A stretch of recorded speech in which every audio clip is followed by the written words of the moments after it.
हाँ, wave optics के इस लेक्चर में हम लोग स्टडी करेंगे हाइगेन्स वेव थ्योरी, या इसी को हम कहते हैं हाइगेन्स प्रिंसिपल। इन्होंने कुछ की पॉइंट्स दिए। तो इसके पहले देखिए, इस थ्योरी को हम स्टडी करें, इसके पहले हमें ये पता चल गया था कि लाइट का नेचर वेव का होता है। ठीक है, तो वेव का नेचर होगा, इसका मतलब इसके पास क्रस्ट, ट्रफ, वेवलेंथ, फ्रीक्वेंसी, ये सारी चीजें होंगी। ठीक है, तो अब हमारे पास अभी जो क्वेश्चन था कि ये किस तरह प्रोपोगेट करता है। ठीक है, ये क्वेश्चन हमारे पास अभी तक इसका आंसर नहीं मिला। तो यहां पे हाइगन आए और इन्होंने एक कॉन्सेप्ट दिया हमें वेव फ्रंट का।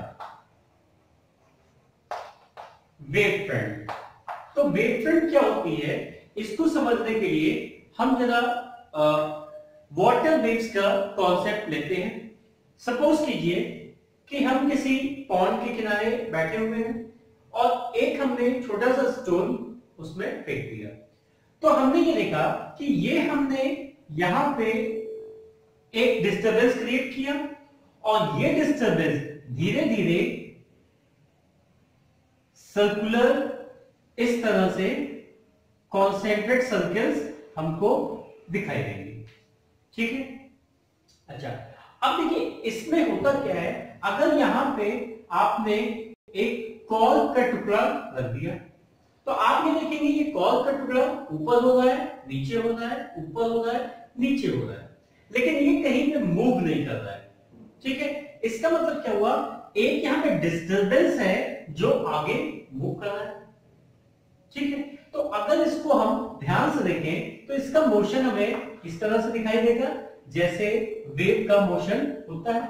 ये एक बार ऊपर गया, एक बार नीचे, फिर ऊपर, फिर नीचे, लेकिन ये डिस्टरबेंस यहां पे जैसे वेव में ट्रांसफर होता है उसी तरह से यहां पे डिस्टरबेंस हमारा ट्रांसफर हो रहा है, लेकिन कोई भी पार्टिकल अपनी जगह से दूसरी जगह मूव नहीं कर रहा है। ये सिर्फ एनर्जी को ट्रांसफर कर रहा है एक जगह से दूसरी जगह। तो अब देखिए, अगर हम इसको कंसीडर करते हैं, ये हमारा फर्स्ट सर्कल, इसको देखते हैं, इसको सेकंड करते हैं, इसको थर्ड करते हैं। ठीक है, अब अगर हम इसको वेव फॉर्म में बना दें तो देखिए ये हमारे पास सपोज कीजिए ये क्रस्ट है, ये ट्रफ है, फिर ये क्रस्ट, ये ट्रफ और ये क्रस्ट। ठीक है, तो इसका मतलब क्या हुआ, अगर इधर से हम ऑब्जर्व करेंगे इसको यहां नीचे से, तो नीचे से भी जब ऑब्जर्व करेंगे ये क्रस्ट, ये ट्रफ, ये अगेन क्रस्ट, ट्रफ, ये क्रस्ट, सिमिलर पैटर्न में इधर भी ऑब्जर्व हो रहा है।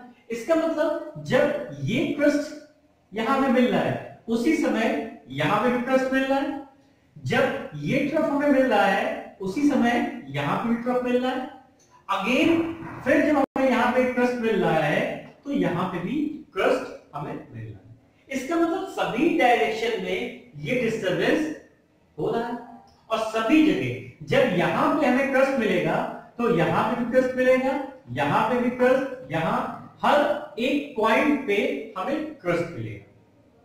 ठीक है, इसका मतलब हम एक कंक्लूजन यहां से ड्रॉ कर सकते हैं कि ये जो सर्कल है हमारा, इस सर्कल का हर एक पॉइंट सेम फेज से वाइब्रेट कर रहा है।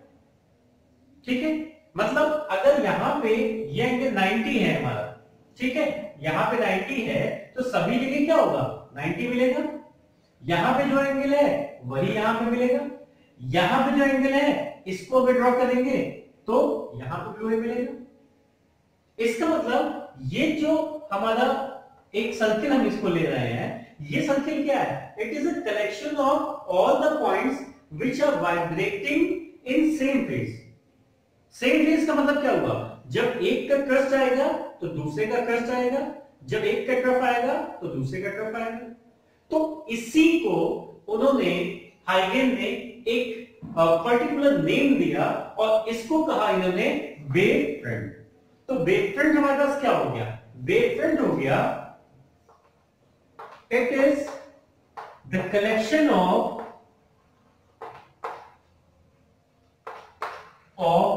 all the particles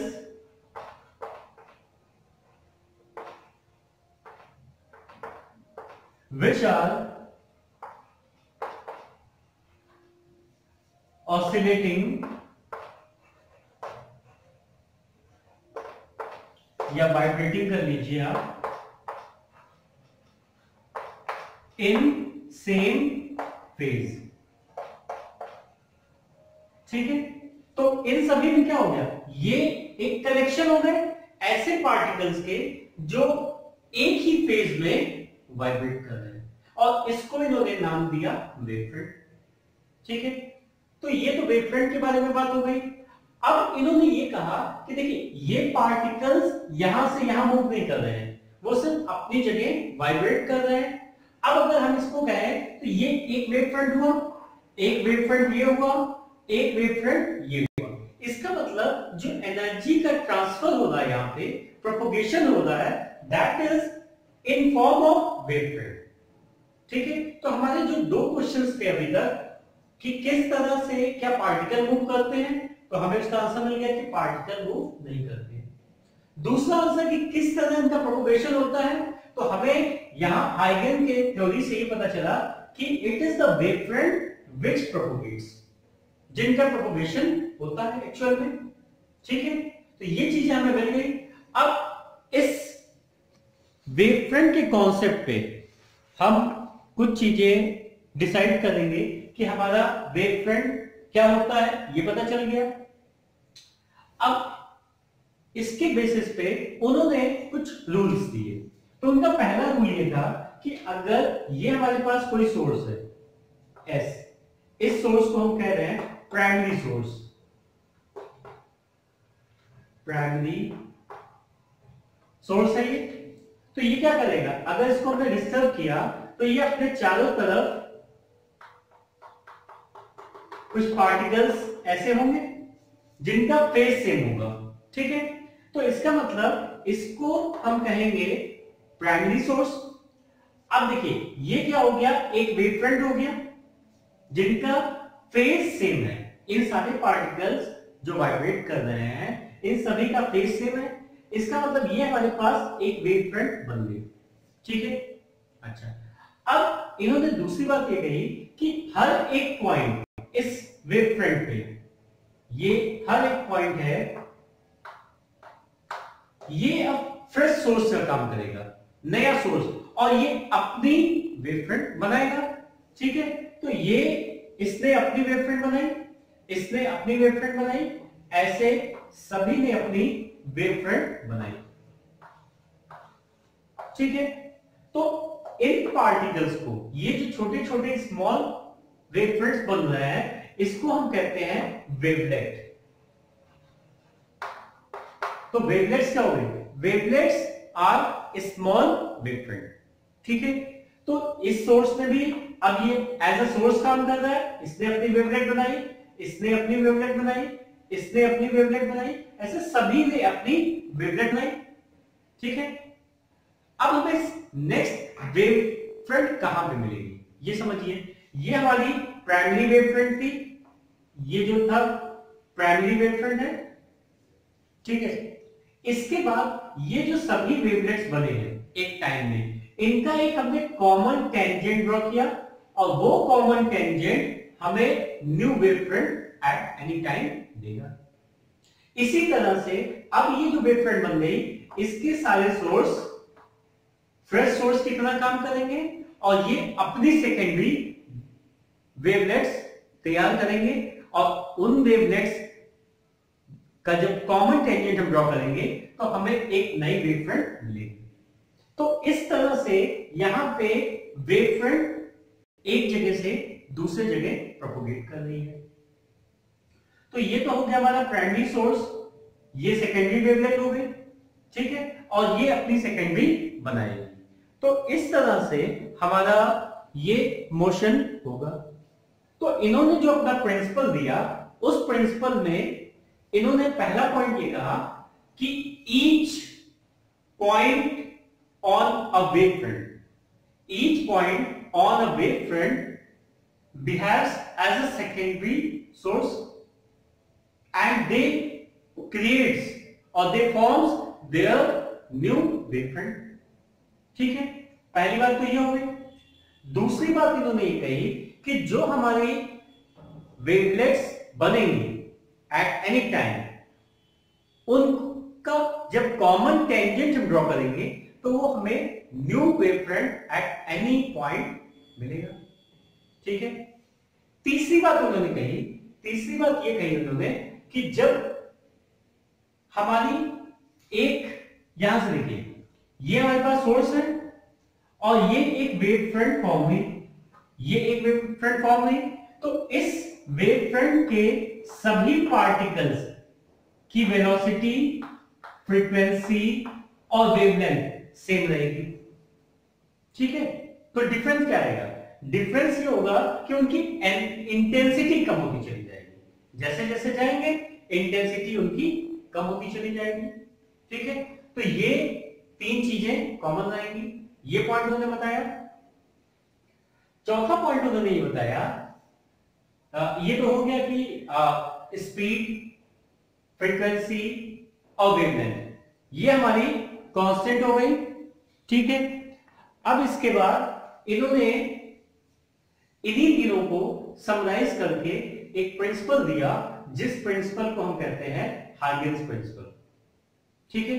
उसके पॉइंट्स अभी हमने डिस्कस किए, उसको अभी लिखवा देंगे आपको।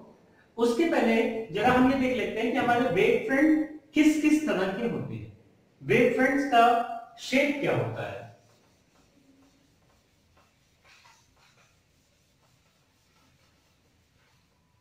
तो वेव फ्रंट के शेप के लिए सबसे पहले हमारे पास शेप्स ऑफ वेव फ्रंट्स। ठीक है। देखिए पहला अगर हमारे पास पॉइंट सोर्स है, पॉइंट सोर्स है। ठीक है।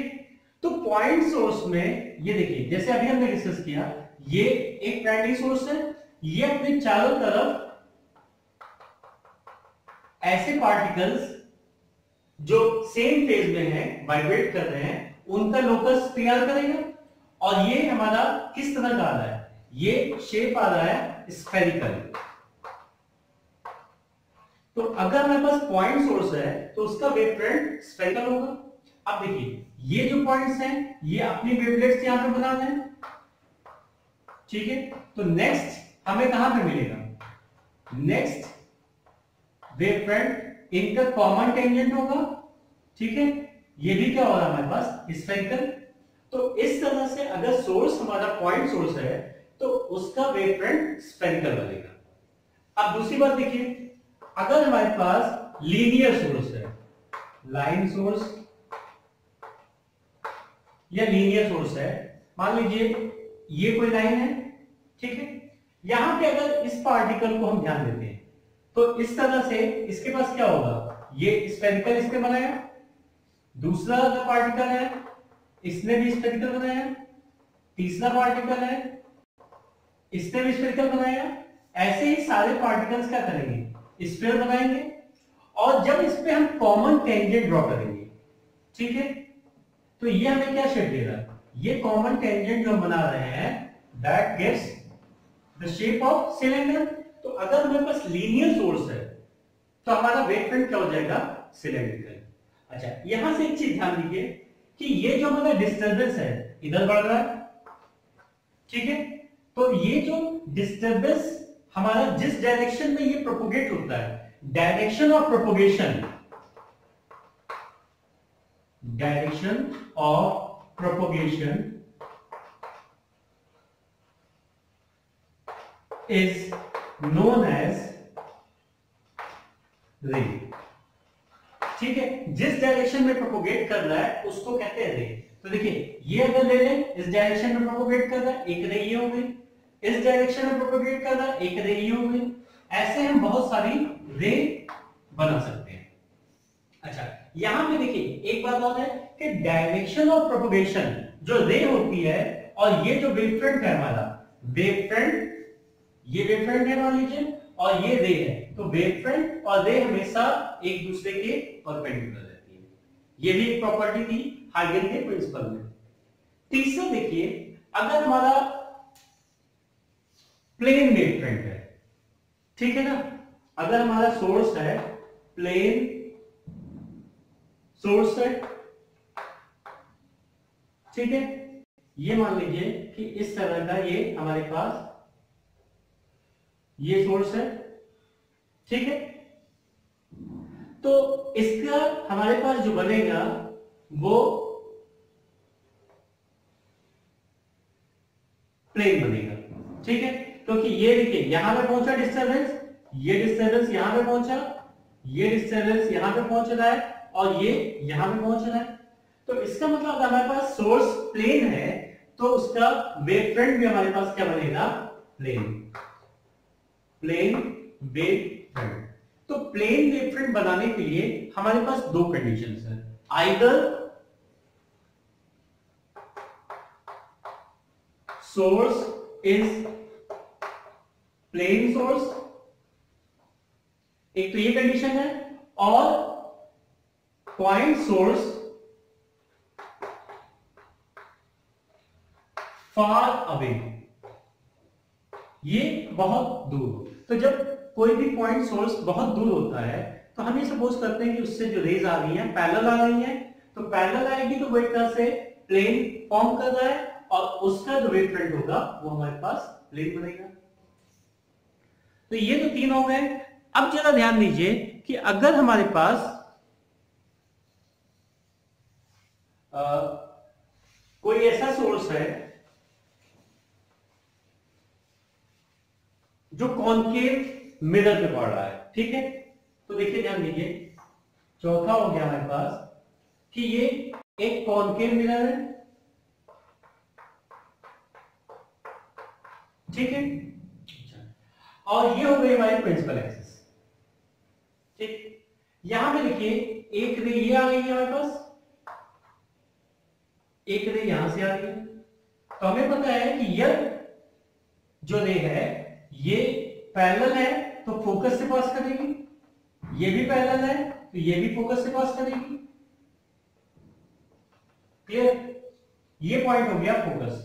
अब देखिए ध्यान दीजिए, जितने टाइम में ये डिस्टरबेंस यहां से होते हुए यहां पहुंचा, ठीक है, उसी टाइम में ये हमारा एक डिस्टरबेंस है, ये यहां से यहां पहुंचा।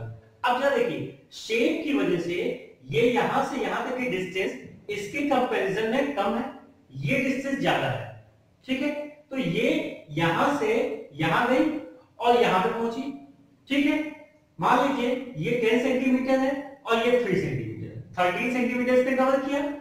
अब यहां पे इसके पास ये मान लीजिए 11 सेंटीमीटर है, तो इसको क्या करना पड़ेगा, ये कितने डिस्टेंस कवर करेगी, ये यहां से यहां तक 2 डिस्टेंस कवर की, क्योंकि हमें क्या है डिस्टेंस सेम टाइम में जानी चाहिए। उसी तरह से अगर यहां से कोई आता है तो ये यहां पे पहुंचा, ठीक है, तो हमारे पास जब हम परपेंडिकुलर ड्रॉ करेंगे, ठीक है, तो ये हमारे पास क्या हो जाएगा, इस तरह का ये शेप आएगा, इस तरह का हमारे पास वेव फ्रंट बनेगा, ये, और ये यहां पे खत्म हो जाएगा। इसका मतलब यहां पे जो इमेज हमें बनेगी उसकी इंटेंसिटी सबसे ज्यादा होगी और वो हमें ब्राइट दिखेगी। तो ये तो हमारा हो गया कि कॉनकेव मिरर जब होगा हमारा, कॉनकेव मिरर। इसी तरह से कॉन्वेक्स मिरर में भी हम बना सकते हैं। अब देखिए यहां पे अगर हमारे पास इसी तरह से लेंस वेव बन जाएगा। अब अगर हमारे पास प्रिज्म है तो प्रिज्म में देखिए क्या होता है, ये आपका प्रिज्म हो गया, ठीक है, और इस तरह से कोई प्लेन वेव फ्रंट यहां पे इंसिडेंट कर रही है, ठीक है, तो हमें पता है कि ये डेविएट होगी, तो डेविएट होगी तो इस तरह से हमें यहां पे वेव फ्रंट मिलेगा इसका, ठीक है, इसको थोड़ा सा डेविएट हो जाएगी अपनी जगह से। तो ये हमारे पास shape of different wave fronts हो गए, और कैसे उसको बनाएंगे, सोर्स क्या है, किस तरह से कंस्ट्रक्शन होता है, तो ये चीजें हो गई हमारी। हाँ, आइए अब नोट कर लेते हैं हाइगेन्स प्रिंसिपल के इंपॉर्टेंट पॉइंट्स को। तो हाइगन प्रिंसिपल के हमारे पास कुछ इंपॉर्टेंट पॉइंट्स हैं। देखिए, पहला है each point on wave front becomes new source and forms their individual waves. ये हमने देखा, हमारा अगर ये प्राइमरी सोर्स है एस, तो ये क्या करता है, एक डिस्टरबेंस सभी डायरेक्शन में क्रिएट करता है जो एक ही फेज में वाइब्रेट करते हैं, और यहां पे हर एक पॉइंट अपनी न्यू वेवलेट्स फॉर्म करता है और एक फ्रेश सोर्स हो जाता है। तो ये पहला पॉइंट हो गया हमारा। दूसरा कह रहा है common tangent gives new wavefront, that is wavefront propagate in outer direction. अब देखिए, ये जो हमारे पास वेवलेट्स बन गए, इन वेवलेट्स पे जब हम एक कॉमन टेंजेंट ड्रॉ करेंगे, ये हमारा एक कॉमन टेंजेंट हो गया, ठीक है, और ये हमें क्या देगा, न्यू वेवफ्रंट देगा।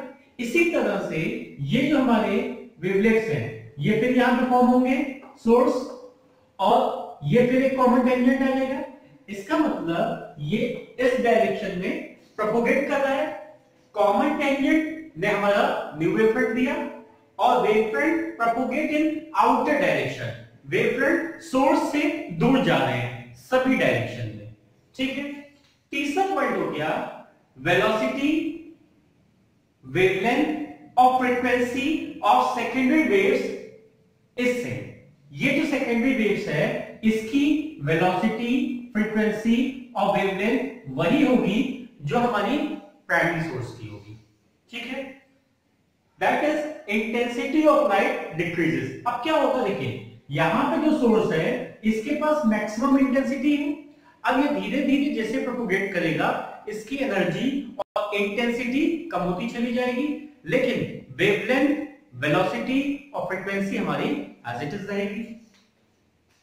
फिर कह रहा है direction in which wavefront is travelling is called a रे। देखिए, ये जो वेवफ्रंट है इस डायरेक्शन में हमारा प्रोपोगेट कर रहा है, तो ये अगर कहीं पे भी हमने एक डायरेक्शन बना दी, तो ये डायरेक्शन हमारी क्या कहलाएगी, ये कहलाएगी रे। ये भी एक रे हो गई।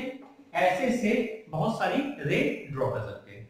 तो रे हमारी क्या हो गई, रे indicates the direction in which a wavefront is propagating, ठीक है।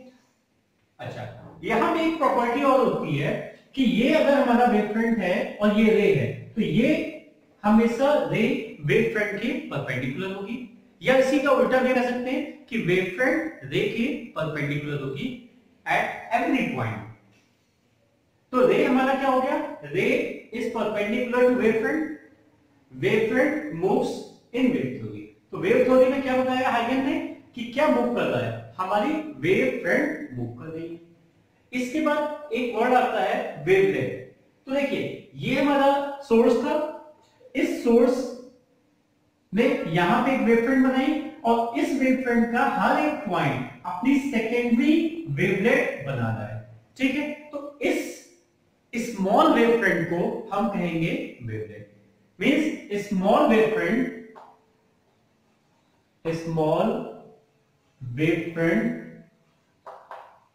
is known as wavelet। तो ये सारी बातें हो गई हमारी हाइगन से रिलेटेड।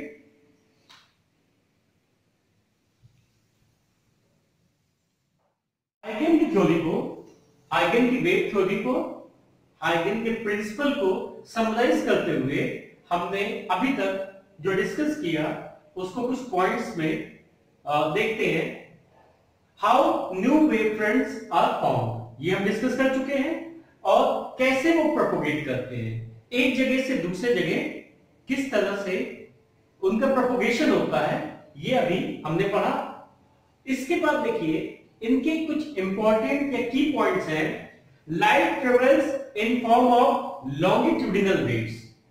हाइगन ने ये बताया कि हमारी जो लाइट वेव होती है, ये तो हमें पहले पता चल गया, और उन्होंने बताया कि वेव्स में इसका नेचर लॉन्गिट्यूडिनल होता है and same velocity in same medium. इसका मतलब ये हुआ कि अगर हमारा होमोजीनियस मीडियम है, एक जैसा मीडियम है, तो उसमें लाइट वेव की स्पीड एक जैसी होगी और अलग अलग मीडियम में अलग अलग होगी। दूसरी बात इन्होंने बताई कि different colours are due to different wavelengths. इन्होंने अपने थ्योरी में ये बताया कि लाइट का जो कलर होता है, अलग अलग जो उसके कंपोनेंट्स होते हैं, उनका कलर मेनली डिपेंड करता है वेवलेंथ पे। ठीक है। इसके बाद उन्होंने कहा कि जब ये वेव्स हमारी आई को स्ट्राइक करती हैं तो आई को एक एनर्जी प्रोवाइड करती है और वो एनर्जी हमें लाइट का सेंसेशन प्रोवाइड करता है, जिससे हमें सेंस होता है कि हमने लाइट को ऑब्जर्व किया। नेक्स्ट इन्होंने कहा कि light waves are mechanical waves और हम जानते हैं कि मैकेनिकल वेव्स वो वेव्स होती है जिन्हें एक मीडियम की जरूरत होती है प्रोपोगेट करने के लिए। तो अगर लाइट वेव सपोज कीजिए सन से लाइट यहां तक आ रही है, बीच में कोई मीडियम नहीं है, ठीक है, फिर भी लाइट आ रही है और इन्होंने कहा कि एक मीडियम चाहिए। तो इस कॉन्सेप्ट को समझाने के लिए उन्होंने एक हाइपोथेटिकल मीडियम ईथर एक हाइपोथेटिकल मीडियम है जो उन्होंने सपोज किया और ये देखा, इस तरह से कहा कि ये ईथर मीडियम हमारा हर जगह यूनिवर्स में अवेलेबल है और इसकी वजह से लाइट हमारी मैकेनिकल नेचर होने की वजह से और ईथर क्योंकि एक मीडियम है सभी जगह, तो लाइट इस मीडियम के थ्रू आती है। ठीक है। उसके बाद इनकी जो पॉइंट्स थे, इनकी जो थ्योरी थी, उसके कुछ सक्सेस पॉइंट थे हाइगन की थ्योरी के कि when wavelength enters in denser medium, जब किसी वेवलेंथ की लाइट एक मीडियम से दूसरे मीडियम में जाती है, सपोज कीजिए कि रेयर टू डेंसर गई, तो इसका लैम्डा डिक्रीज करता है। ठीक है। और लैम्डा डिक्रीज करने से वेलोसिटी डिक्रीज करती है। ठीक है। यहां पे रिलेशन हमारे पास क्या है? रिलेशन है v is equal to nu lambda. तो उन्होंने कहा कि लैम्डा अगर हमारा डिक्रीज हो रहा है तो वेलोसिटी भी डिक्रीज होगी डेंसर मीडियम जाने पे। ठीक है।